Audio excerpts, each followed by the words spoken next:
Following World Football's governing body FIFA's rejection of the appeal by the Persatuan Bola Sepak Malaysia or FAM, the reactions have been nothing but explosive, with varied comments coming from various social medias. But in the midst of all this, the whole thing has now evolved into a tragic comedy of Malaysia, the best comedy, tragic comedy of the year. No script, no director, just a series of news that have evolved since. While a substantial portion of Malaysian netizens have accepted that FIFA is not going to accept the FAM's appeal, but still, the manner in which FIFA simply brushed FAM's appeal aside was a sign of gagal of all levels, amat memalukan of all of epic proportions. Perhaps the most embarrassing international incident to have happened, to have fallen on Malaysian shores, not just in Bola Sepak Malaysia, but also that has ramifications throughout Malaysian society, Malaysian sports culture, and was still the butt of international jokes. This is shortly after Malaysia recently successfully hosted the ASEAN Regional Summit. But all said and all done, the rejection is possibly the tipping point in which the house of cards could fall on the present FAM administration. And how bad does it get? Already, when reading the reactions of the Malaysian netizens and others for much of the day, one thing has become clear. In one or two posts that I've seen, they have compared this falsification of documents scandal, or now with the FIFA appeals committee upholding it, is now officially known as the verdict in FIFA in Zurich, Switzerland. It's now known as a fraud, officially thrown down, concluded as a fraud. And even though FAM has already said that it's going to bring the case up to the Court of Arbitration for Sports, well, the overall sentiment is don't waste our time. Stop giving us those tragic comedies. It's like enough, in a way, enough is enough. And because this whole scandal has unfolding for months, from the introduction of those 7 now banned players who are deemed to be ineligible to represent Malaysia being unveiled in June, although one actually appeared in March, to the explosive FIFA rulebook being thrown at Persatuan Bola Sepak Malaysia over the documentation, the falsification of documents of those 7 players, to now the final verdict where the fines are, the sanctions remain for both FAM and the 7 players involved. So, without going further, and the reactions that they get, one particularly stands out. Terkejut. FAM said terkejut after FIFA told them, sorry, your appeal tak boleh. FM say terkejut. When Malaysians woke up the next morning, from what I saw particularly on X, the general sentiment is terkejut by FM being terkejut. Tak apa lah. Really. Then amusement was there. The disappointment was there, but the amusement was also there that FM could also be terkejut, given that FM is approaching a century of existence next year, and also having been traditionally very thick-skinned, and you can say as a football or sports institution being very immune to criticism and shocks whatever that had come.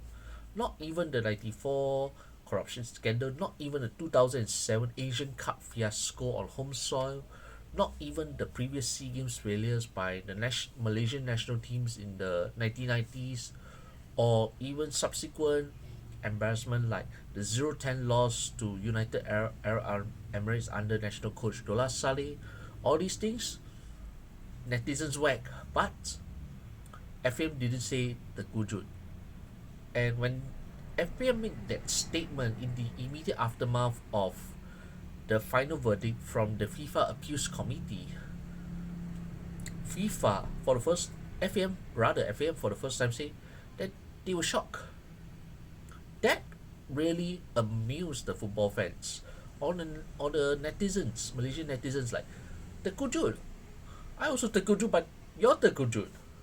Ah, so, and there's also a saying. It's like whenever you go to battle, you hope for the best, but you also prepare for the worst. So, unfortunately for Persatuan Bola Sepak Malaysia, they did the first part, hope for the best, but they never prepared for the worst, which is the sanctions remain as they are. They were probably hoping even Tunku Ismail Ibni Sultan Ibrahim, the region of Johor, and who identified himself as the facilitator in this Harimau Malaya project, was saying that he was hoping, he knew that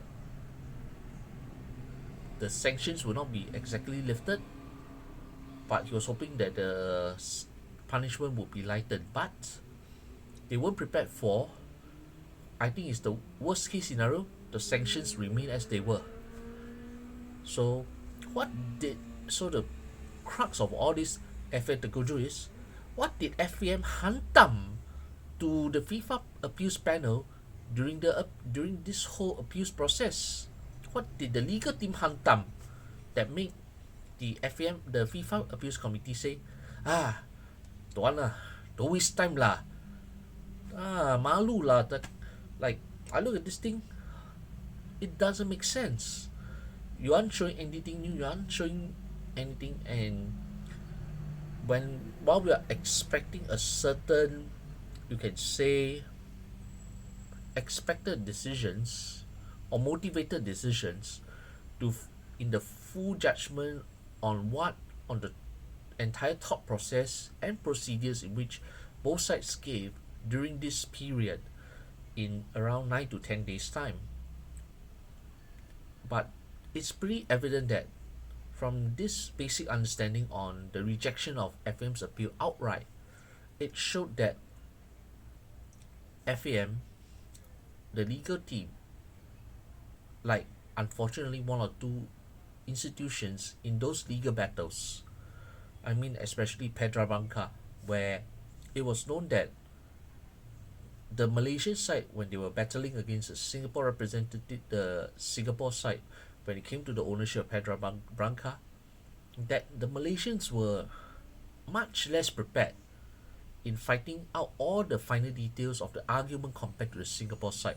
Much less prepared, and unfortunately it appears that despite that, rather the fiasco of a press conference from FAM and the Harimau Malaya side that involved one of the top sports lawyers in the world, it's like you wonder what FAM was trying to do during this whole appeals process. And the outcome could be both funny but also very tragic, because it exposed the shocking level of international incompetence. This is not about being your kampong raja or kampong jaga or the king of the kampong, whatever. This, when you go out to the world, it's you're fighting against the international laws that are in place, the international standards that are in place. And what is evident is FAM, when they hantam, they really hantam. No wonder FIFA rejected the appeal. No surprise. The netizens are the surprise. The netizens didn't terkejut, but FAM the kujut that make the Malaysian netizens so bemused, and even as they resigned to it, that FA could still pull off another comedy in the midst of their failure. Bagus. You don't see you don't see any football association in the world being able to pull off such a comedy right in the midst of the aftermath of yet another failed decision in the sports court, or rather in the FIFA legal procedure. Only Malaysia could do that. No other country in Southeast Asia has done that. No other country in Asia has been seen doing that. Not even Timor Leste tried to make such a ridiculous appeal, even when 12 of them were found to be fraudulent Timor Lesteans instead of being actually Brazilians as they were originally were. That was that was close to a decade ago. And yet FIFA and yet FAM, for their infinite wisdom, chose to say that okay, let us throw let's try our luck again. I think this is the impression the netizens are getting. And the Persatuan Bola Sepak Malaysia acting president Dr. Yusof Mahadi didn't make elevate things when he said that he was shocked. Mahadi shocked, the kujut, FM the kujut, netizens, the kujut apa? And because the netizens, the Malaysians were like, huh? Tak apa. FM the kujut. So the comedy getting better. And for once, in the post verdict aftermath on social media, the region of Johor came out to say that, to make this rather inflammatory claim that FIFA misapplied its rules when sanctioning the 7 Harimau Malaya players.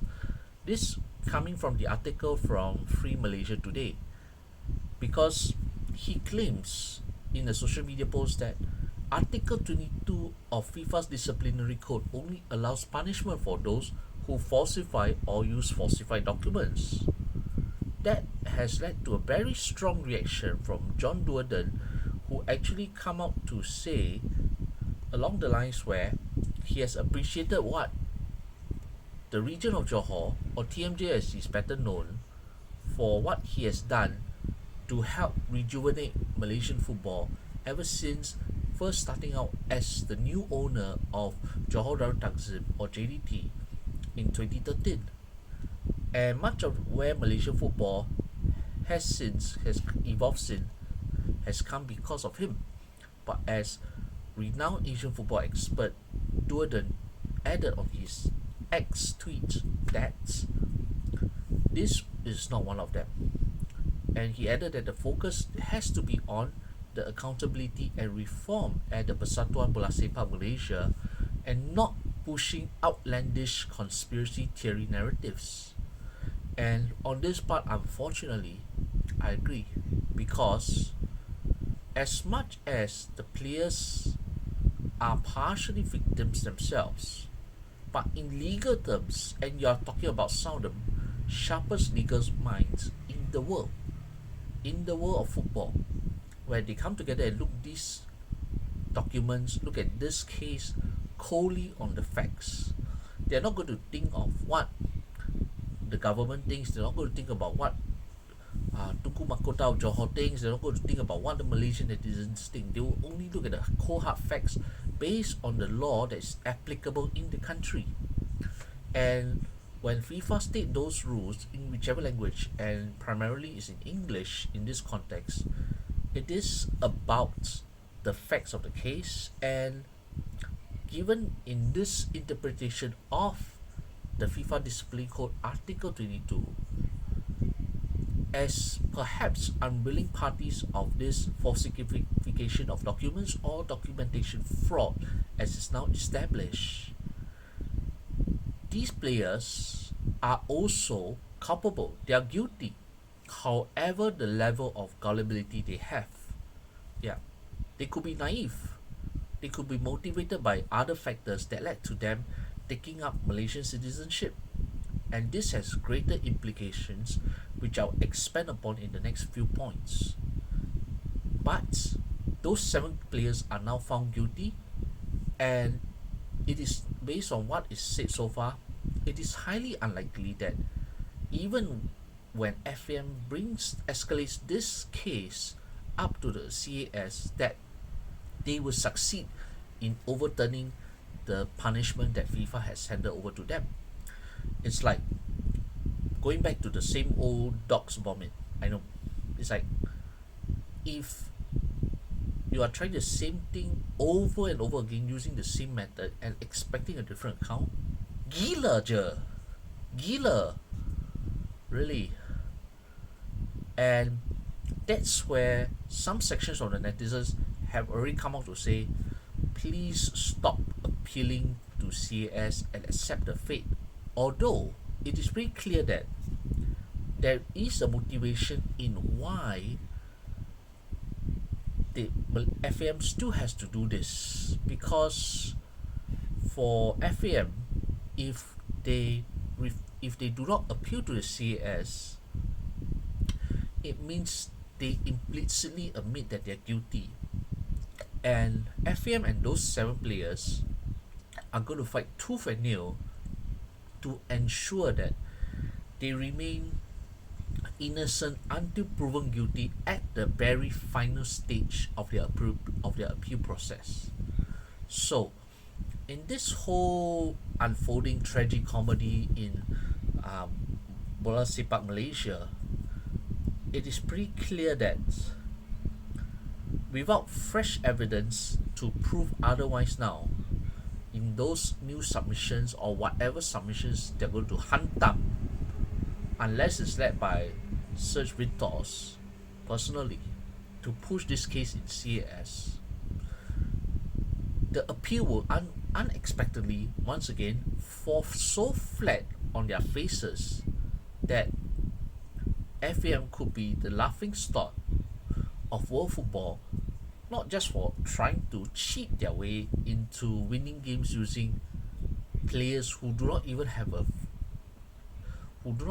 a strand of Malaysian ancestry or Malayan ancestry, and also fighting so comically that when the punishments could become heavier or worse, and especially with sanctions from AFC, FIFA, and even the Malaysian Sports Ministry, the KBS, and also the EAIC coming also, things could get a lot worse for FAM and all those who are involved.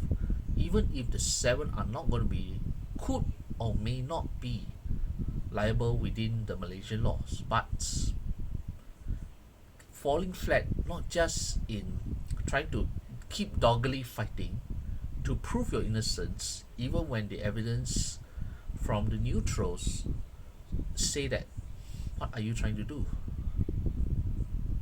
That is like, apa sia? Apa ini? As Malaysian sports lawyer Nick Rosley has stated not just on his own social media profile but also in his interview with the New Straits Times, he actually stated this, and I will read first from what he said on his extracts, on the whole thing. I think with the screenshot of what TMJ had posted on his Instagram reels. So in one part, something stood out, and I think it's not hard for the netizens to understand as well, because he said this, that which was posted roughly 8 hours ago, earlier this afternoon, that why it is important to see why appeals come in the motivated decision found players and FM liable even if they claim to have no knowledge. Is it because of strict liability, or because there's proof that players and FM were involved, or had knowledge or had knowingly allowed themselves to be involved So then in that where after talking about the motivated decision, he did say something that that really made him realize that the appeal to CAS could also fall the same fate as what had happened in FM's appeal to the FIFA Appeals Committee. So that does not negate that 7 players' documents were doctored.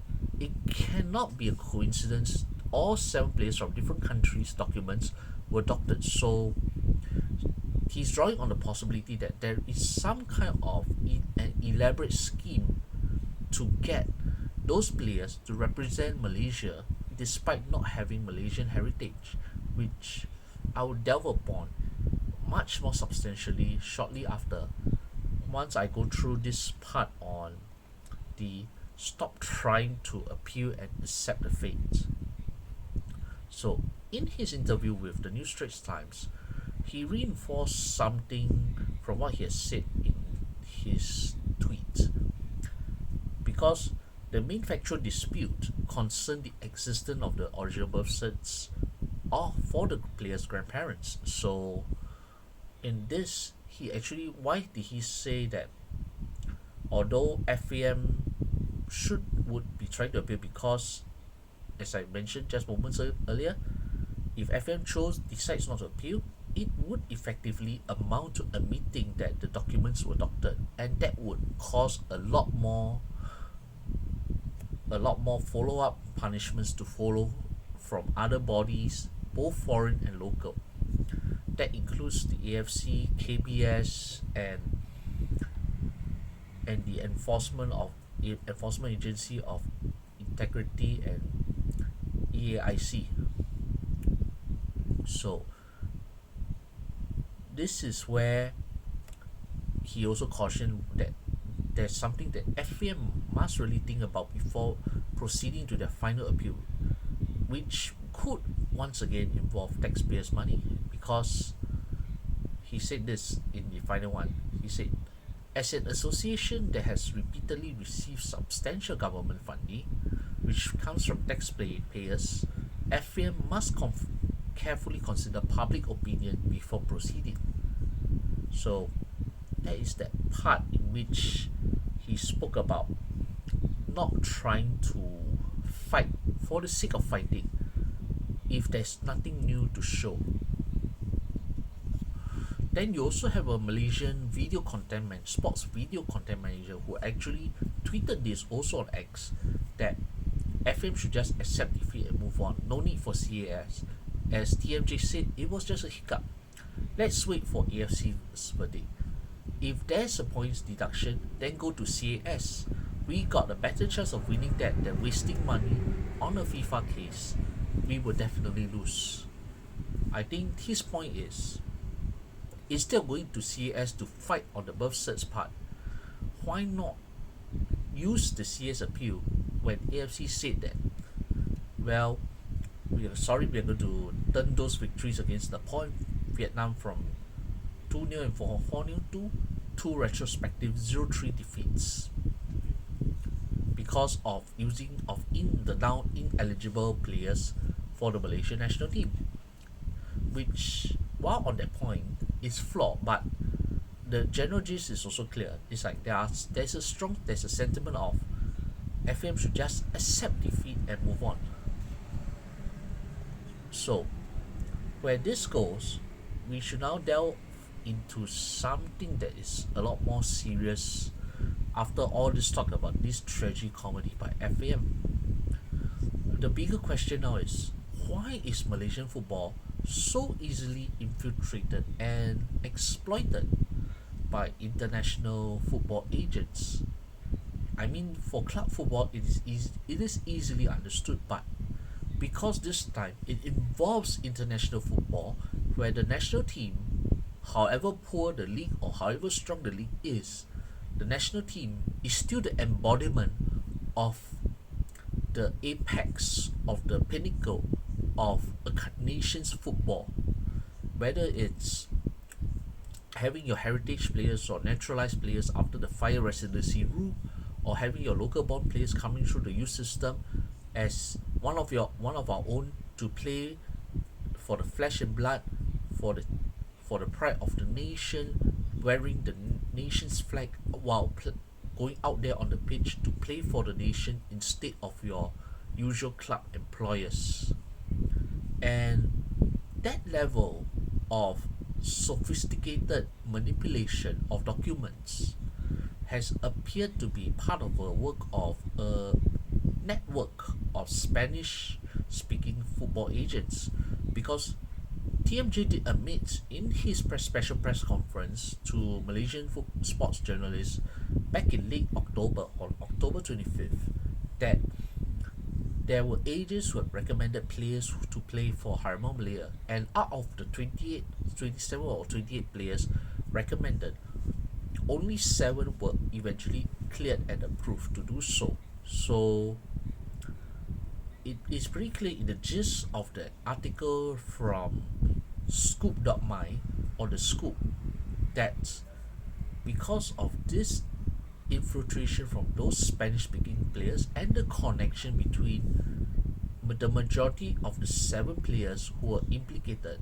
because from what I understand, only João Figueiredo has never played in Spain and may not speak the best Spanish among the 7 involved.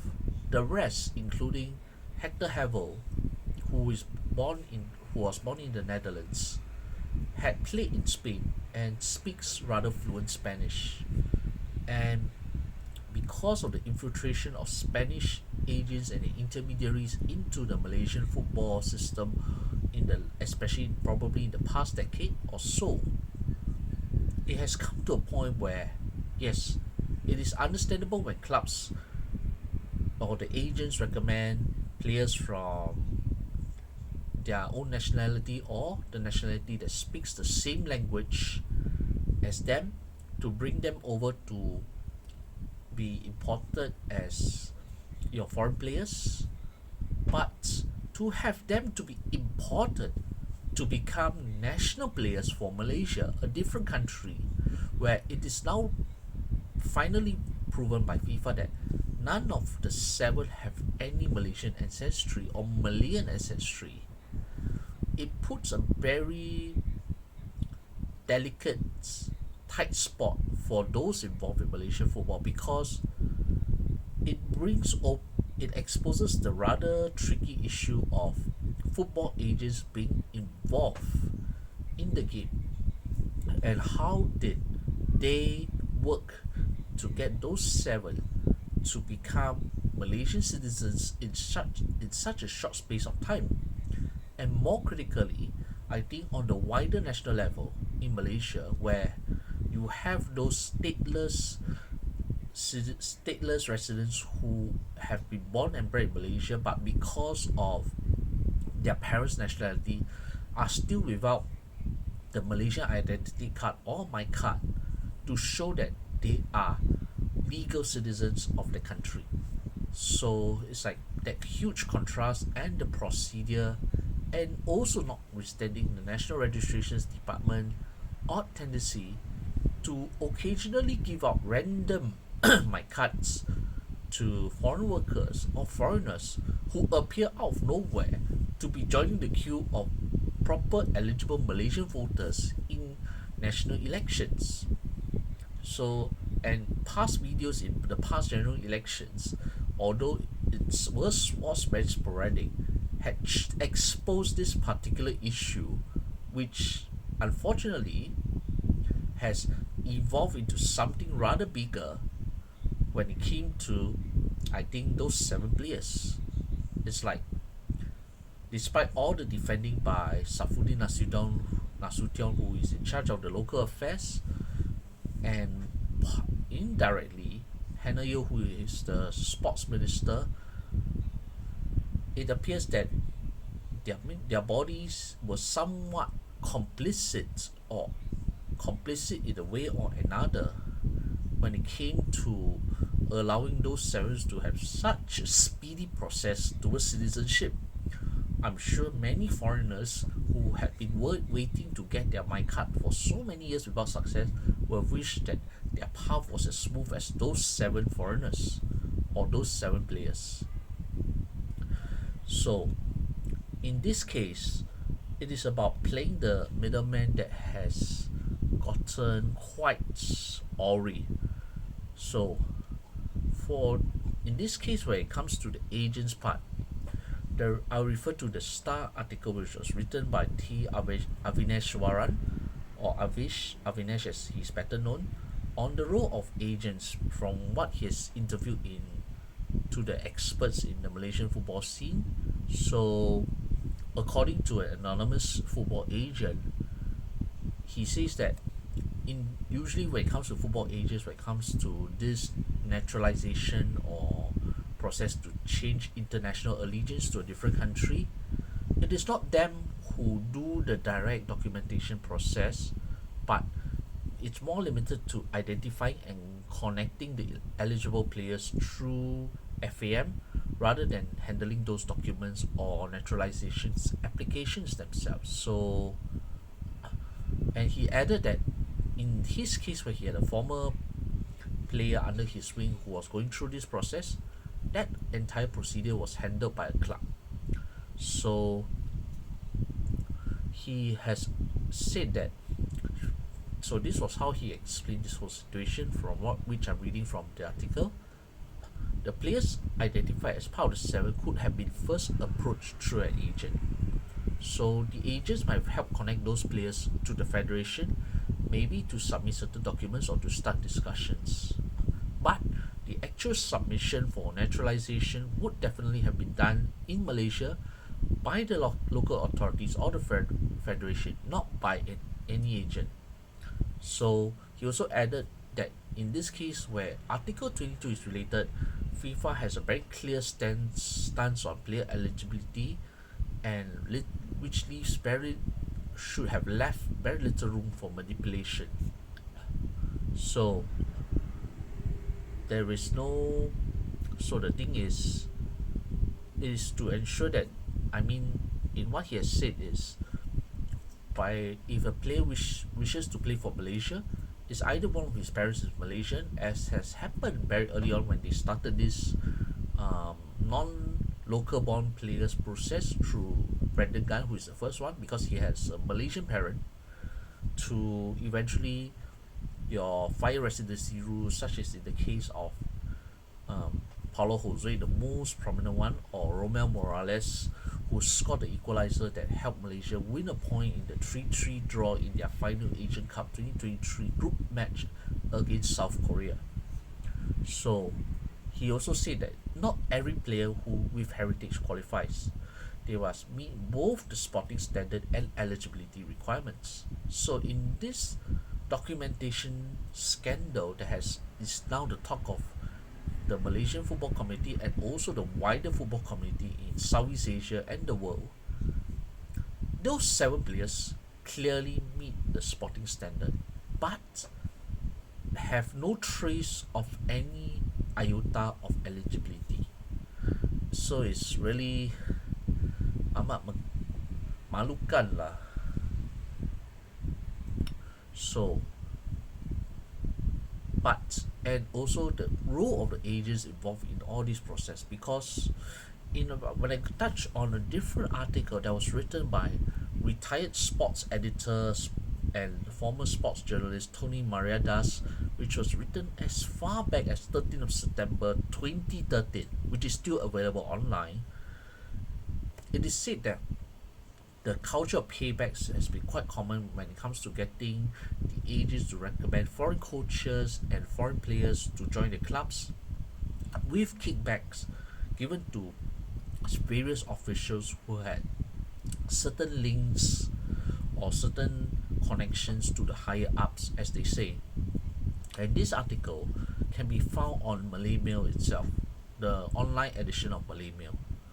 So in his column, where he said that where good credentials go out the window because the official or the person acting on behalf of the candidate or agent is looking for maximum payout. So there could be kickbacks involved, and especially agent fees involved, with part of the fee being shared with the local coordinator where this is concerned, and in that case, where this is this is concerning the football fraternity, it's like these officials will have their own agendas in bringing certain players into their clubs for this to play in Malaysia or elsewhere around the world. I mean, without those deals, behind the scenes deals, these players may not have come to play in, whether it's in the Premier League in England or the J League in Japan and even in Malaysia or and the rest of Southeast Asia. So money has been involved in this, but the falsification of documents brings this to a very different stratosphere where you try to bring in players to play for a different country without any proof of lineage of heritage or even the residency requirement. So where that is concerned, it is where FM really slap itself on its cheeks. It's not people slapping FM, it's they slapping themselves and scoring their own goal. Malukan lah. Malu sia, malu. Really. So that culture is still evident, but it has grown more sophisticated to the point where these agents are now responsible for bringing in foreign mercenaries to play for a different football nation. And FIFA, rightly and legally, has put a stop to this through the rejection of the appeal. It's like it's not just FM hantam and being unprepared for this. It is also a case of wider implications for everyone involved. And that has made TMJ lose his mind because probably he would have hoped that there were the sentence were a bit lighter, but they had stayed the same. And even then, in the aftermath, after even the appeal with to the CAS, whether it's successful or otherwise, the saga is still not over. Could those 7 players whose careers are now put on hold decide to sue their agents or even worse, sue FAM and the Malaysian authorities for dragging them into this quagmire they could have avoided? And also whether, as Harish Dale tweeted earlier today, whether will the fine payment and the lawyer fees for CS be paid using funds from the government, from the money that was given by the government during the allocation for the 2025 Malaysia budget. I think this is where bigger questions arise. It's like, as what was mentioned earlier in what the local sports lawyer had said, Harish Deo, another prominent sports journalist who runs online news portal 2213, has stated in his tweet.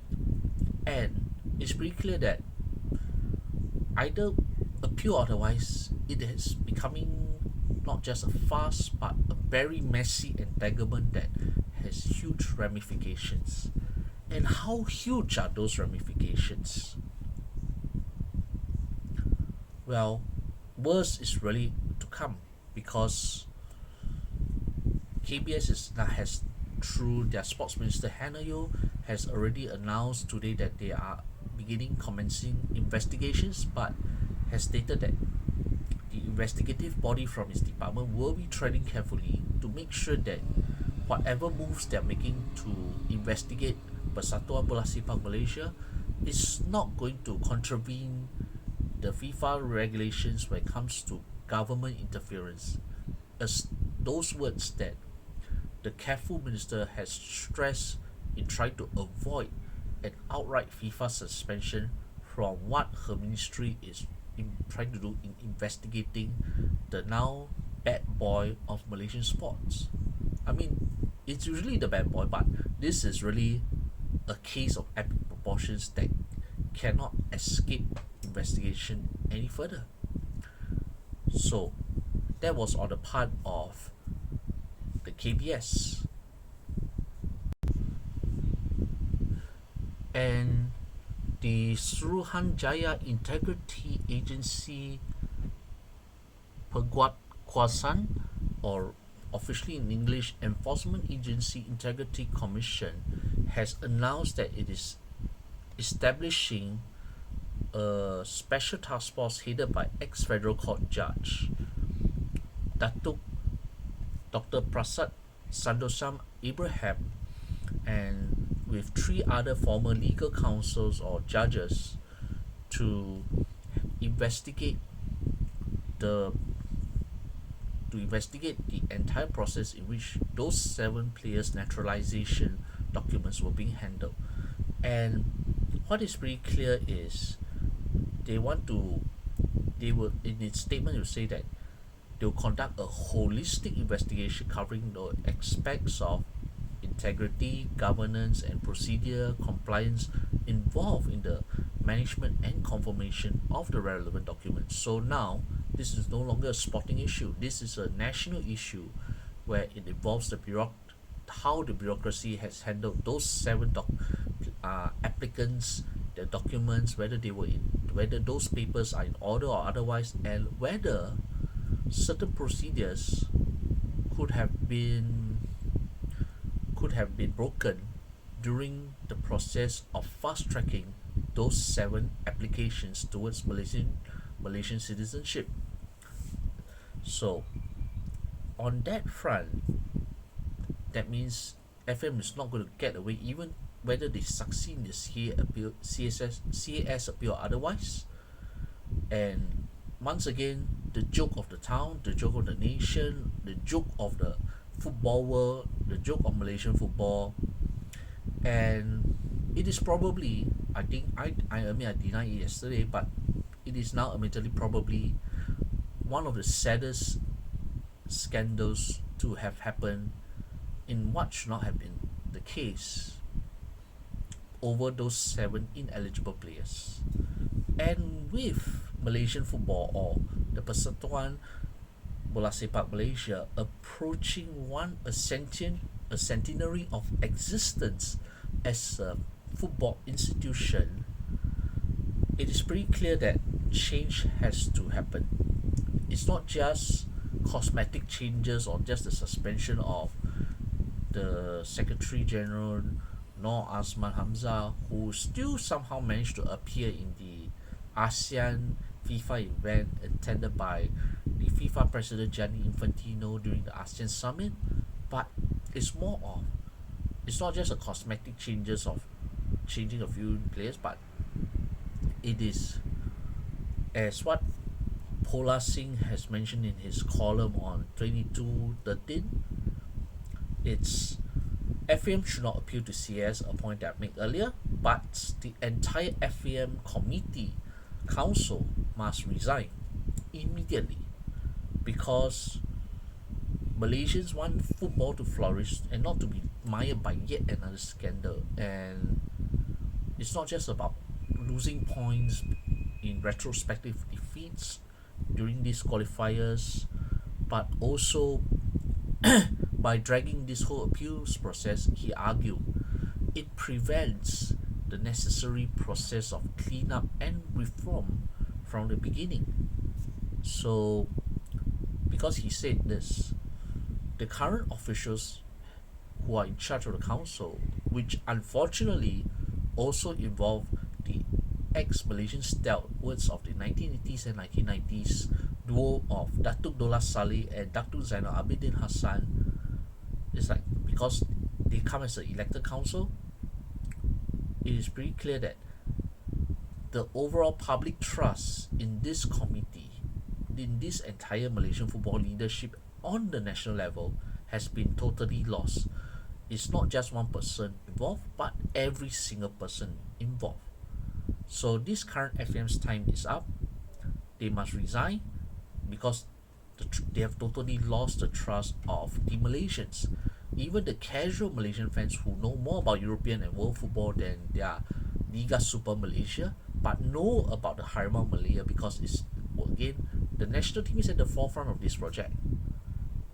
And as he said, that having this massive en masse resignation would show, as I quote, genuine remorse and a commitment to the sport's future over personal tenure, which is a point that I raised earlier when it came to the role of agents, kickbacks, and that culture that has been happening in Malaysian football for some time, as I have quoted from a couple of newspaper articles, both in over a month ago and one as far back as 12 years ago. So yes, there has been that raising of this issue as well. So is in that rather scathing column, Pola Singh also said that Malaysia as a whole, football as a whole, must stop pretending,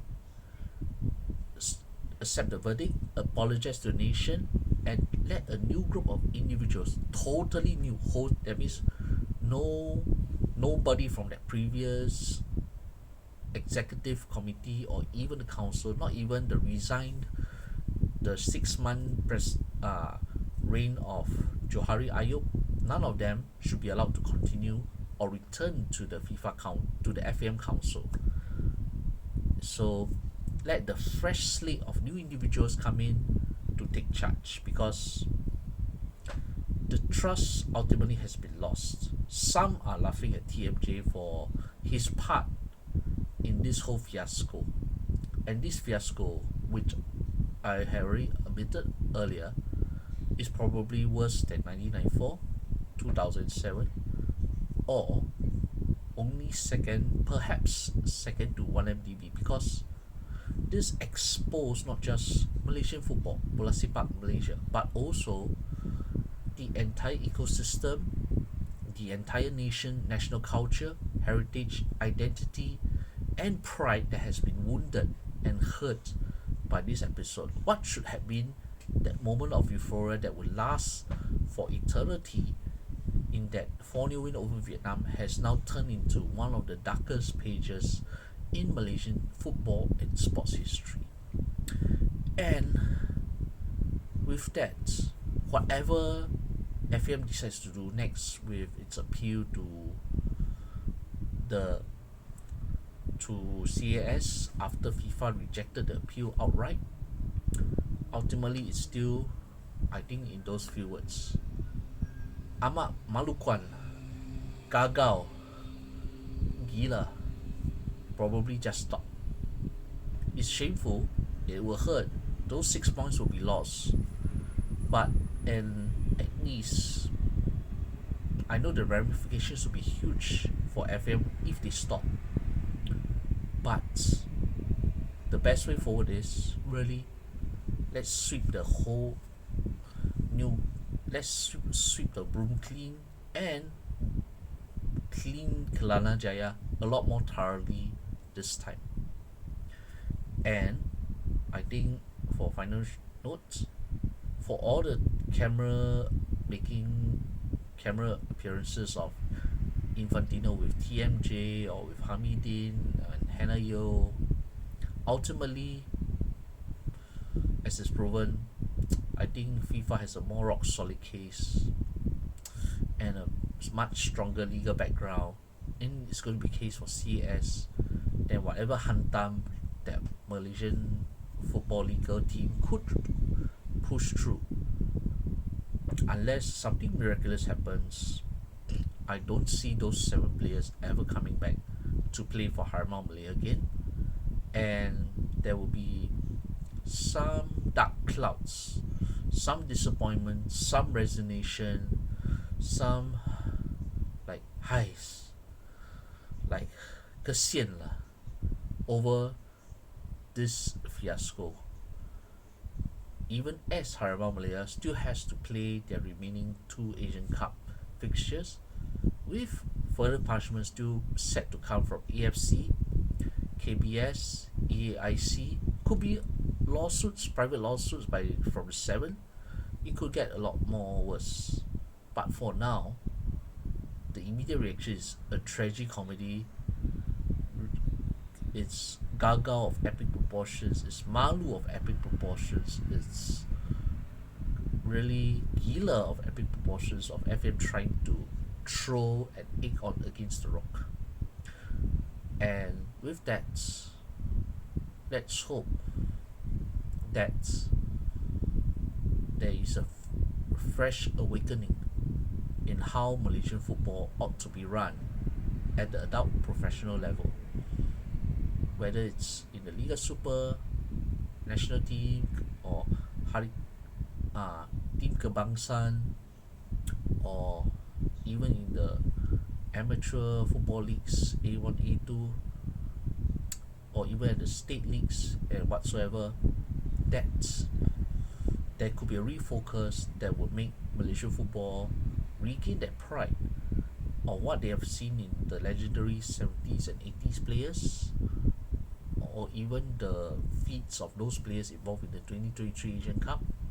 And ultimately, I think putting a new, fresh, clean chapter, building a better 100 years after a rather, at times, up, but in those past decades, largely more downcast than darker than ever, and perhaps a rude awakening that would be finally be realized at last.